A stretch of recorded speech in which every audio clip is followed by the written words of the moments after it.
கோதுமை இனிப்பு போண்டா எப்படி செய்கிறதுன்னு பார்க்கலாம். இதுக்கு ஒரு 1½ கப்பு கோதுமை மாவு எடுத்திருக்கேன்.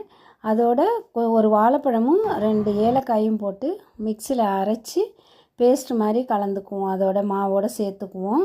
அது வேறு எதுவும் போட வேண்டியதில்லை. இது குழந்தைங்களுக்கு கொடுக்கறதுனால சோடாப்பு அந்த மாதிரி எதுவும் போட வேணாம். சோடாப்பு போடுவாங்க அது சாஃப்டாக இருக்கிறதுக்கு. இது வாழைப்பழம் போட்டிங்கனாலே நல்லா சாஃப்டாக மெதுன்னு இருக்கும். இப்போ கொஞ்சோண்டு உப்பு போட்டுக்குவோம் அந்த மாவோட. இப்போ வெல்லம் ஒரு 400 கிராம் அளவு இருக்குது இந்த வெல்லம். இது ரொம்ப கெட்டியாக பாகு மாதிரி காய்ச்ச வேண்டியதில்லை. நல்லா 1 டம்ளர் தண்ணி ஊற்றி காய்ச்சிக்கணும். காய்ச்சிட்டு அதை கொஞ்சம் ஆற வச்சுக்கோங்க. ரொம்ப சூடாக போட்டால் மாவு உள்ளுக்குள்ளே வேகாமல் இருக்கும். கொஞ்சம் ஆற வச்சு அந்த பாகை எடுத்து ஊற்றி நல்லா கரைச்சிக்குவோம். அது ரொம்ப தண்ணியாக கரைச்சிட வேண்டாம். ரொம்ப தண்ணியாக கரைச்சிட்டோன்னா எடுத்து உருண்டையாக போட முடியாது.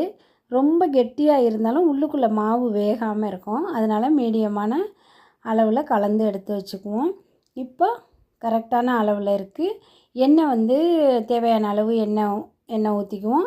எண்ணெய் ரொம்ப சூடாகிடக்கூடாது. ரொம்ப சூடாகிடுச்சினாலும் வேகாது. உள்ளுக்குள்ளே அப்படியே வேகாமல் இருக்கும், மாவாக இருக்கும். அதனால் மீடியமான ஹீட்டில் வச்சு சின்ன சின்ன உருண்டையாக கையை நினச்சிட்டு தண்ணியில் நினச்சிட்டு இப்படி எடுத்து போட்டால் நல்லா அழகாக உருண்டையாக வரும்.